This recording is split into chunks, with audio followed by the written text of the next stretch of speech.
উনি ঠাট্টা করে বলেছেন, কিন্তু আমি তার মুখে ফুলচন্দন পড়ুক, হ্যাঁ, আল্লাহ থেকে রহমত দান করুন। কারণ সে জনাব তারেক রহমান সাহেবকে তুলনা করেছেন নেলসন ম্যান্ডেলার সঙ্গে, খমেনির সঙ্গে, হ্যাঁ, চে গুয়েভারের সঙ্গে। এবং আমি এই জন্য বলি যে তার মুখে ফুলচন্দন পড়ুক, আল্লাহ চাইলে এই তারেক রহমান সাহেব এই বাংলাদেশে ম্যান্ডেলা হয়ে ফিরে আসতে পারেন। ম্যান্ডেলা হয়ে ফিরে আসবেন না? আসতে পারেন। এর কারণ হলো এই পৃথিবীতে কিন্তু আসছেন না কেন?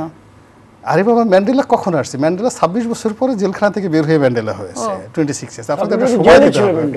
আচ্ছা, বাড়াতে বাড়িতে ছিল না। না ম্যান্ডেলা ছিল। এখন ধরেন চে গুয়েভারা তো এটা তো এখন উনি, আপনি খমেনির কথা বললেন, খমেনি তো আর জেলখানায় ছিলেন না, খমেনি ফ্রান্সে ছিলেন, ভাড়া বাড়িতে ছিল। হ্যাঁ, ভাড়া বাড়িতে খমেনি ছিল। তো উনি যদি তারেক রহমান সাহেব বাংলাদেশে যদি আয়াতুল্লাহ রুহুল্লাহ খামেনি হিসেবে আসেন, এটা আলহামদুলিল্লাহ, এই জন্য তাকে ধন্যবাদ। ভালো লোকের উদাহরণ দেওয়া আপনি খুশি হয়েছেন? আমি অবশ্যই খুশি, হ্যাঁ খুশি। আপনি যে বিএনপির লোককে মুকিম গাজীর সাথে তুলনা করেননি, আপনি তো করতে পারতেন। মুকিম গাজী, ডাকাত, ওই যে পায়ে বেরি বাঁধা একটা লোককে আমরা ছোটকালে দেখেছিলাম, মুকিম গাজী। কয়েকদিন আগে জল্লাদ শাহজাহান বের হইলো।